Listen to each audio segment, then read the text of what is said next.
सभी दर्शकों को नमस्कार। जैसे हमारे वोकल फॉर लोकल की सीरीज चल रही है, आत्मनिर्भर भारत की सीरीज चल रही है, जिसमें बहुत सारे विद्वानों को, बहुत सारे प्रोफेशनल्स को बुला रहे हैं। आज मैं बहुत सौभाग्यवान हूं कि हमारे साथ हैं विक्रम सिंह जी, जो उत्तर प्रदेश के एक्स डीजीपी रहे हैं, जो पुलिस का सबसे बड़ा पद होता है किसी भी प्रदेश में। और वो उनका परिचय है।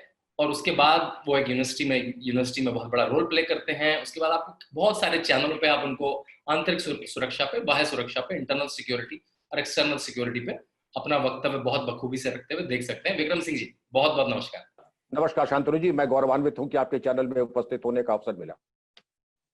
सो विक्रम सिंह जी, हम ये सीरीज चला रहे हैं वोकल फॉर लोकल। प्रधानमंत्री ने कोरोना के समय एक टर्म दिया, वोकल फॉर लोकल।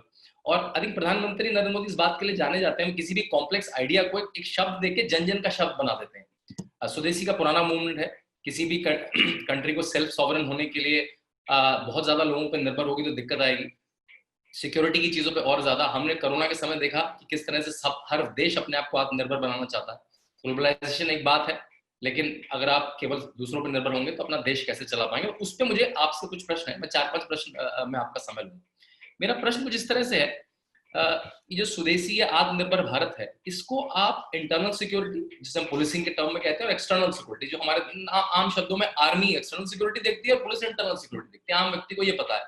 इन दोनों क्षेत्रों में आपको लगता है कि आत्मनिर्भरता, स्वदेशी, ये कितना जरूरी है? बहुत महत्वपूर्ण प्रश्न आपने किया है। मैं तो यही कहूंगा, देर आए दुरुस्त आए। आज के इस भयावह वातावरण में जब हमारी दिवाली केएफसी दिवाली हो गई, होली हमारी डोमिनोज दिवाली हो गई, छठ पूजा हमारी केलॉग्स दिवाली हो गई, तो हमारा अपना बचा क्या? और स्वधर्म, स्वदेशी, स्वावलंबन और आत्मनिर्भरता अगर ये नहीं है तो मानसिक और बौद्धिक और आत्मिक विकलांगता को उपलब्ध हो जाता है प्राणी। क्योंकि ये मान के चलिए, there are no free lunches. मुफ्त में दुनिया की कोई चीज नहीं आती है। मैं तो यहां तक कहूंगा, किसी विदेशी मल्टीनेशनल से जब आप हाथ मिलाएं, हाथ मिलाने के उपरांत शांतनु जी अपनी उंगलियां जरूर गिन लीजिए, कितनी उंगलियां साफ हो गई हाथ मिलाने में ही। ये जितने भी है, कोई परोपकार और निस्वार्थ भाव से हमारे भारत में नहीं आया है। ये अपने शुद्ध, तब ईस्ट इंडिया कंपनी और डच ईस्ट इंडिया कंपनी आती थी सैन्य युद्ध के साथ, अब ये उत्पाद के साथ आई है। उत्पाद के साथ चीन का जो आपने एक मॉडल देखा, आपका जो सिम कार्ड लगा है वो हुआवी का है, आपके जो मोबाइल फोन है वो चाइनीज है। चाइना ने, अभी तक आपने सुना होगा, James bond, KGB, CIA, Mossad, लेकिन चीन इनसे 2 जनरेशन आगे है। आपके मन मस्तिष्क में, यहां तक कि आपके पेसमेकर में मेड इन चाइना है। और वहां से क्या क्या सूचना चीन को, हमारे सबसे बड़े दुश्मन को और विश्व के दुश्मन को मैं कहूंगा, जो सूचना जा रही है, भयावह स्थिति है। इसके ऊपर देश के एक जगाने की नीति हमारे प्रधानमंत्री मोदी जी ने दी है। पूरे राष्ट्र का ये उत्तरदायित्व है कि इस संकट की घड़ी में, क्योंकि अगर ये नहीं करेंगे वोकल फॉर लोकल, तो हम रहेंगे ही नहीं। ये भी मैं बता दूं, आज जो संकट विश्व में आ रहा है वो इसीलिए आ रहा है कि चीन हमारे मन मस्तिष्क पे कैसे कब्जा करता है और हमारा डेटा कैसे उसने इकट्ठा कर लिया है, जिससे कि अमेरिका के निर्वाचन को अगर प्रभावित कर सकता है, हम आप क्या है। विक्रम सिंह जी, आपने बिल्कुल ठीक कहा। और ओपनिंग नोट से इससे बात शुरू भी हुई, और आप इससे काफी डिस्टर्ब भी लग रहे हैं, क्योंकि आप इस इशू को डील कर चुके हैं डीजीपी रह के सालों। तो अब हम सीधे पुलिसिंग पे आते हैं और आर्मी पे आते हैं। मुझे पता है, जो बहुत सारे इक्विपमेंट, जो बहुत सारे वेपन्स हमारी पुलिस यूज करती है, बहुत सारा हमारी आर्मी यूज करती है, उसमें बहुत सारा हिस्सा बाहर से आता है, निर्यात होकर आता है। उस हिस्से में खासकर पुलिसिंग में, खासकर आर्मी में, खासकर इंटरनल सिक्योरिटी में कैसे देखते हैं आप आत्मनिर्भरता को और स्वदेशी मूवमेंट को? ये पहली बार आपने देखा होगा कि भारत ने, हमारे जो अभिन्न मित्र हैं, पारंपरिक, जिसको कहना चाहिए कि जो हमारे पारंपरिक मित्र हैं, उनसे हमने उत्पाद खरीदना शुरू किया। जैसे इजराइल है, यूएसए है। सांप और नेवले से, अगर नेवला सांप से उपकरण खरीदेगा, ये मान के चले कि वो विष से लिपटता हुआ आएगा, उसमें कोई चीज ऐसी नहीं। अंततोगत्वा सांप चाहेगा कि नेवले की मौत हो। तो इसलिए हमको सावधान रहना चाहिए कि हमारा जो दूरगामी परिणाम है, हम तो 1 साल की भी नहीं सोचते हैं, वो अगला 5 साल 50 साल की सोचता है। और हमारे इक्विपमेंट में विश यानी बगिंग डिवाइसेस, आज विश्व में सबसे अच्छी और उन्नत बगिंग डिवाइसेस चीन में बनती हैं, ये सब जानते हैं। लेकिन बावजूद उसके, लेकिन अब हमको ये देखना होगा कि हमारी जो विशेष सेंसिटिव उपकरण हैं, जो हमारी और चीजों में है, खासकर गोला रसद, जबकि अनिवार्यता होगी, जब आवश्यकता होगा तो हमारा दुश्मन हमको रोक देगा और हमारी ही चीज हमारे ऊपर इस्तेमाल करेगा। इसलिए हमें चाहिए कि केवल जो हमारे नैसर्गिक मित्र हैं, केवल उन्हीं से हम इन चीजों को खरीदें। और डीबगिंग के बारे में हम उनसे एक प्रमाण पत्र लें कि किसी वक्त भी अगर गुणवत्ता में यह प्रकाश में आया कि उन्होंने हमारे इक्विपमेंट में बगिंग या उसकी गुणवत्ता के साथ छेड़छाड़ की है, तो अंतरराष्ट्रीय स्तर पे और इंटरनेशनल कोर्ट ऑफ जस्टिस में और अन्य प्लेटफॉर्म्स पे जाके उसको बदनाम और उसको नेम एंड शेम करने का वक्त आ गया, जैसे ऑस्ट्रेलिया आज चीन को कर रहा है, अमेरिका कर रहा है। देखिए, आपने एक तो कहा कि हमें अपने जो नैसर्गिक हमारे नेचुरल फ्रेंड्स हैं उनसे सामान ज्यादा लेना चाहिए, जो अब हम बहुत सालों बाद ले रहे हैं। इजराइल से ज्यादा डील कर रहे हैं, हम यूएस से ज्यादा डील कर रहे हैं। लेकिन इसमें हमें खुद, जैसे आप एक खुद कॉलेज से जुड़े, यूनिवर्सिटी से जुड़े हैं, नोएडा इंटरनेशनल यूनिवर्सिटी से जुड़े हैं, आजकल के नई युवा पीढ़ी को क्या कहना चाहेंगे कि कैसे वो मतलब नौकरी के पीछे ना भागे, जॉब क्रिएटर बने और उसमें defence sector, weapon sector, internal security से जो इक्विपमेंट जुड़े हैं, चाहे वो सर्विलेंस के इक्विपमेंट है, चाहे वो वेपन्स है, अटैक वेपन्स है, दोनों ही क्षेत्र में आपको लगता है कि नई पीढ़ी को आगे आना चाहिए और एंटरप्रेन्योर्स को आगे आना चाहिए, और एक बड़ा क्षेत्र है, और बल्कि मेरे ख्याल से वो एक्सपोर्ट भी कर सकते हैं फ्यूचर में। उस पर आप क्या कहना चाहेंगे? उस पर हमारी आत्मनिर्भरता कितनी जरूरी है? मैं इतिहास के महत्वपूर्ण पन्ने में आपको ले जाता हूं। द्वितीय विश्व युद्ध में ब्रिटेन के पास साम्राज्य था, अमेरिका के पास जो प्राकृतिक संसाधन थे वो थे, जापान के पास एक उन्नत एक तकनीकी थी, रिसर्च एंड डेवलपमेंट। लेकिन जर्मनी ने, मैं कोई बड़ाई नहीं कर रहा हूं, लेकिन जर्मनी ने तब जो हथियार और फ्यूचरिस्टिक टेक्नोलॉजी बनाई, जिसमें अमेरिका का स्पेस प्रोग्राम तक गया, उनके जो मास्टर कॉम्बैट राइफल थी, आज भी गुणवत्ता में अगर देखें तो 1942 की जर्मनी की जो राइफल थी, आज भी गुणवत्ता में बहुत कंट्रीज की राइफल से आगे है। उनके टाइगर टैंक्स आगे थे और सब प्राइवेट सेक्टर में था। लेकिन उन्होंने एक गियर शिफ्ट करके ऐसा कर दिया कि एक दुनिया को उन्होंने लोहा लिया। हमारे ये वक्त आ गया है कि इतनी अपॉर्चुनिटीज, मैं बात जाता हूं 50 साल पहले, जो हमारे क्लास के बैक बेंचर्स थे, जो आईएएस आईपीएस में नहीं बैठे, जिन्होंने व्यवसाय किया, हमारे से 10 डीजी को आज खरीद सकते हैं। आज इतनी ज्यादा, इतने अवसर आज है सबके लिए, हमारे बच्चों के लिए। नौकरी कितनों को मिलेगी? आधे प्रतिशत को। लेकिन ये जो सेक्टर है, तमाम एक सेक्टर है। बाबा रामदेव को आप देख लें, बाबा रामदेव के पास उनके पिताजी पूंजीपति हैं। सारी दुनिया जानती है कि ईमानदारी, परिश्रम, स्वदेश, स्वावलंबन और स्वाभिमान, इसको लेकर के बाबा रामदेव कहां से कहां पहुंच गए। और वही बाबा रामदेव को अगर आप एग्जाम्पल लेंगे शांतनु जी, दुनिया उनके पीछे पड़ी हुई थी और आज भी पीछे पड़ी हुई है। ऐसा नहीं आज पीछे नहीं पड़ी हुई है, लेकिन सच्चाई में बड़ी ताकत होती है। आज बाबा रामदेव ने एक मिसाल कायम की है। कहते हैं सब मिलावट है, सब महंगा है। हम कहते हैं लाख हो, लेकिन हमारी माँ के हाथ की रोटी दुनिया की सबसे अच्छी रोटी है। बाबा रामदेव का आटा मेरे लिए सबसे अच्छा रोटा है, क्योंकि साधु के हाथ से आ रहा है। बाबा रामदेव का तेल सबसे अच्छा है, क्योंकि मुझे संतोष है कि मेरे पिता तुल्य, ये माता पिता तुल्य किसी संस्था से आ रहा है, इसलिए मुझे और कोई प्रश्न करना ही नहीं है। माँ के हाथ की जली रोटी भी पिज्जा हट के बढ़िया चीज से, लबालब पिज्जा से मेरे लिए 1000 गुना ज्यादा अच्छा है। बहुत सुंदर, बहुत सुंदर। और ठीक है, जो मिलावटों की बातें आती हैं, आपको पता है वो कैसे विदेशी कंपनी एक आध कोई सैंपल ले लेती हैं, उसे खोल के आधा फटा पैकेट दिखा देती हैं। मैं तो खुद फैक्ट्री में बहुत बार गया हूँ, मैंने इतनी प्योर फैक्ट्री, इतनी साइंटिफिकली चलती हुई फैक्ट्री, इतने आयुर्वेदिक सिद्धांतों से चलती हुई फैक्ट्री नहीं देखी। और आपको तो जानकारी है ही, हम लोग सब इस्तेमाल करते हैं। शांतनु जी, डिसइंफॉर्मेशन एक युद्ध की कला है। डिसइंफॉर्मेशन एक युद्ध की कला है, और इस तरीके के फर्जी माल बना के किसी को बदनाम करने में ये 5 लाख के प्रोजेक्ट है। जिसको चाहे बदनाम कर दीजिए, जिसको चाहे बदनाम कर दीजिए। और ये जो विदेशी मशीनरी है, ये मेरे ख्याल से इसमें बहुत निपुण है। हम लोग तो शायद इस गेम में नए, हम लोग सदियों से, क्योंकि अच्छा होने की जो हमारी बात है कि भाई बाहर से आक्रांता है, हमने उनको नहीं मारा, छोड़ दिया, जाने दिया। ऐसे कितने उदाहरण हुए कि हमारे अच्छा होने ने शायद हमें थोड़ा वीक कर दिया। जी जी जी। देखिए, मैं एक्सटर्नल सिक्योरिटी, इंटरनल सिक्योरिटी से समाज पे आता हूँ। जो हमारे देश में बहुत सारी स्वयंसेवी संस्थाएं, जैसे आपने कहा बाबा रामदेव की संस्था है, भारत स्वाभिमान है, बहुत सारी स्वयंसेवी संस्थाएं हैं। तो आपको लगता है कि जो ये पुलिसिंग काम है, ये केवल पुलिसिंग का है? जो इंटरनल सिक्योरिटी है, जो लॉ एंड ऑर्डर है, केवल पुलिसिंग क्या है? या जो ये जो स्वयंसेवी संस्थाएं इतनी सारी, जो सामाजिक धार्मिक संस्थाएं, इनका भी आपको लगता है कि रोल है एक लॉ एंड ऑर्डर मेंटेन करने में? कितना दिव्य प्रश्न आपने किया है शांतनु जी। आज का दौर पुलिसिंग बाय लाठी नहीं है, पुलिसिंग बाय कंसेंट है। और पुलिसिंग बाय कंसेंट का पहला अध्याय यह है कि जन सहयोग, जन आकांक्षा, पब्लिक इंटरफेस।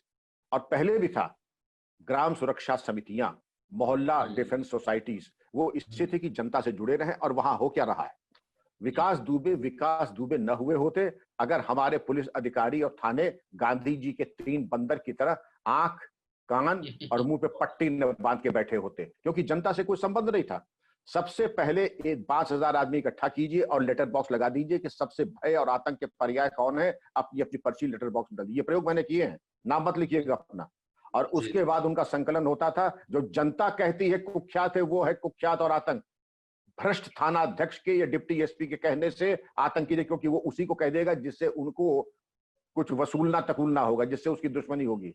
तो जनता का इंटरफेस, जनता की नब्ज तभी जरूरी है। और यहीं पर शांतनु जी एनजीओस का, स्वयंसेवी संगठनों का और इस तरीके के संगठनों का बड़ा महत्वपूर्ण रोल आता है। मैं तो ये भी कहूंगा, ऐसे जिनका ट्रैक रिकॉर्ड अच्छा है उनको कानून इजाजत देता है, पुलिस रेगुलेशन आज्ञा देता है, विशेष पुलिस अधिकारी बिना तनख्वाह के पुलिस के परामर्श के तौर पे, और एक नेटवर्क व्हाट्सएप ग्रुप बनाए कि कहाँ क्या अपराध हुआ, पुलिस की प्रतिक्रिया कैसी थी, अपराध कैसा है, पुलिस का व्यवहार कैसा है, समस्त जानकारी एक तरीके से क्षेत्र का एमआरआई और सीटी स्कैन आप कर लेंगे शांतनु जी। बहुत सुंदर, बहुत सुंदर। देखिए, हम बहुत अच्छी चर्चा चल रही है। पहले हमने अंतर्राष्ट्रीय सुरक्षा, राष्ट्रीय सुरक्षा, फिर हम समाज पे आए। अब मैं इंडिविजुअल पे आना चाहता हूँ कि एक इंडिविजुअल को आपको लगता है कोई गलत काम करने से पहले केवल पुलिस का ही डर होता है या होना चाहिए, या उसको एक धर्म का डर, एक मॉरल्स का डर, तो एक मॉरल सोसाइटी केवल पुलिस के डर से बननी चाहिए, या जैसे भारत जैसी जो इतनी पुरानी संस्कृति है उसे एक मॉरल्स, धार्मिक रूप से एक मॉरल सोसाइटी बननी चाहिए? उस पर आपका क्या विचार है, एक एक्स डीजीपी होते हुए मैं सुनना चाहूंगा आपसे।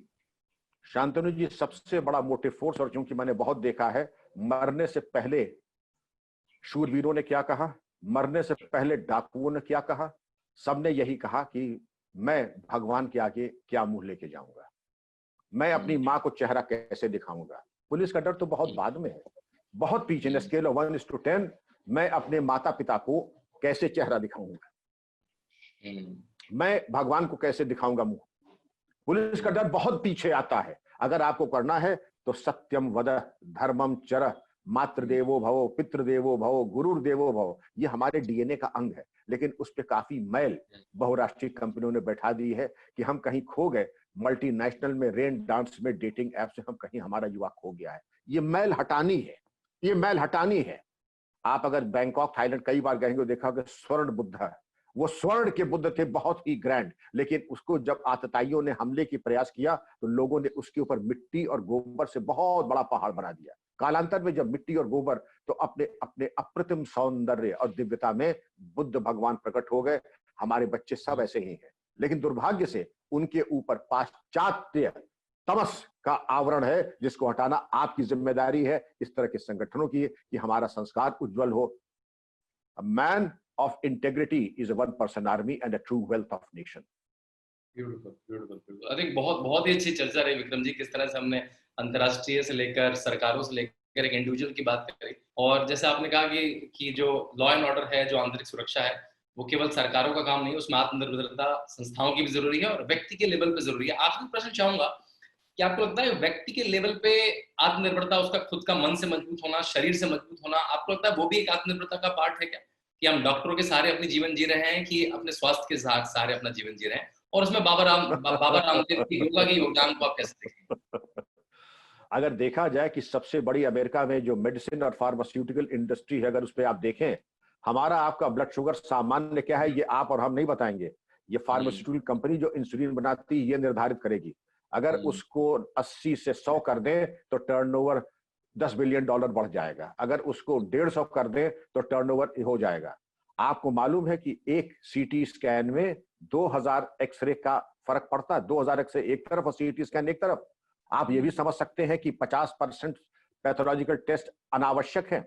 आपको ये भी मालूम होगा कि पैथोलॉजिकल टेस्ट में बड़ी विनम्रता के साथ हमारे डॉक्टर, हमारे कोरोना वॉरियर सब नहीं है, लेकिन एक बहुत बड़ा नेक्सस मैंने अपने करियर में देखा है कि एक पैथोलॉजिकल सिस्टम से प्रैक्टिशनर्स का एक कमीशन बंधा होता है। ये औचित्यपूर्ण नहीं है। 99.9% हमारे डॉक्टर भगवान हैं, मैं उनके चरणों में वंदन करता हूं। लेकिन कुछ ऐसे अपवाद आते हैं, आपको सब।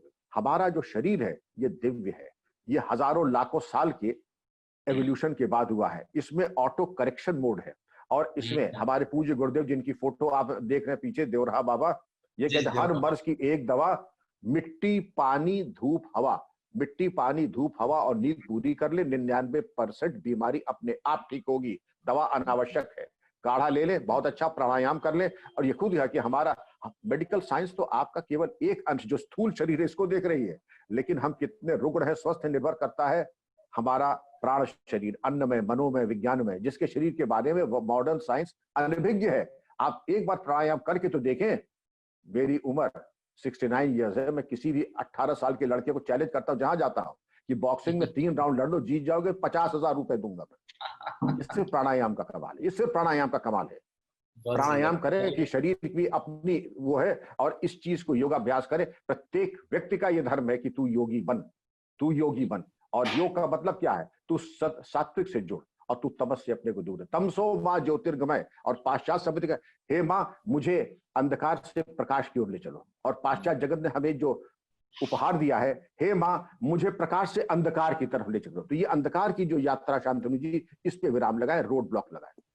आई थिंक इसमें बाबा रामदेव का एक अच्छा योगदान है। जो योगा केवल ड्राइंग रूम्स में होता था, अब पार्कों में, बड़े बड़े मैदानों में अब एक लाइफस्टाइल बन गया है। और फिर नरेंद्र मोदी जी ने उसको इंटरनेशनल योगा दिवस बना के एक तरह से जो हमारी हेरिटेज थी उसको इंटरनेशनली क्लेम भी कर लिया। इस पे आप क्या कहना चाहेंगे? बाबा रामदेव का महत्व तो हम आप आज नहीं समझेंगे। बाबा रामदेव का महत्व इतिहास बताएगा 100 साल बाद कि जो योग था उपहास का विषय था। बाद में ठीक योग है। एक फैशन स्टेटमेंट हो गया। बाद में योग जो हो गया, मैं बता नहीं सकता हूं कि जब मैं तो बचपन से ही योग में था, तो लोग कहते थे लड़का जो है इसको मनोचिकित्सक के यहाँ ले जाओ, ये एबनॉर्मल है। ये वो भी दिन मैंने देखा। फिर योग फैशन स्टेटमेंट हो गया कि एक कक्षा के 10-10 हजार रुपए लिए जा रहे हैं। ये तो बाबा रामदेव का भला हो कि हर चीज, सभी चीज सच यूट्यूब पे निःशुल्क डाल दी। उनके यहाँ जाइए, निःशुल्क खाना भी मिलेगा, प्रसाद भी मिलेगा, योग भी सिखाएंगे। भला हो बाबा रामदेव का। बाबा रामदेव एक जो है लाइट हाउस है, वो प्रकाश पुंज है जिन्होंने योग को ऐसा करके सहज सरल हमारे आपके जीवन में बना दिया। ऐसा अब भारतीय ढूंढना मुश्किल है, इंक्लूडिंग हर धर्म के लोगों का, जो योग न करते हो आज की तारीख में। हम लोग धन्य है कि बाबा रामदेव ऐसे युग पुरुष हमारे बीच में है और हमारा मार्गदर्शन कर रहे हैं। विक्रम जी, आपके साथ जब भी डिबेट में रहता हूँ तो मुझे अपने आप बोलने से ज्यादा आपको सुनने में मजा आता है। और आज भी मुझे ऐसा लगा, मुझे अपने प्रश्नों से ज्यादा आपके उत्तरों में मजा आ रहा था। कैसे एक खुद का मजबूत शरीर, मजबूत दिमाग, मजबूत समाज और फिर मजबूत देश बन पाएगा। और उसमें आत्मनिर्भरता और वोकल फॉर लोकल बहुत जरूरी है। हमसे बात करने के लिए बहुत बहुत धन्यवाद। नमस्कार। नमस्कार, धन्यवाद शांतनु जी, बड़ी कृपा की, मुझे मौका दिया। धन्यवाद, नमस्कार।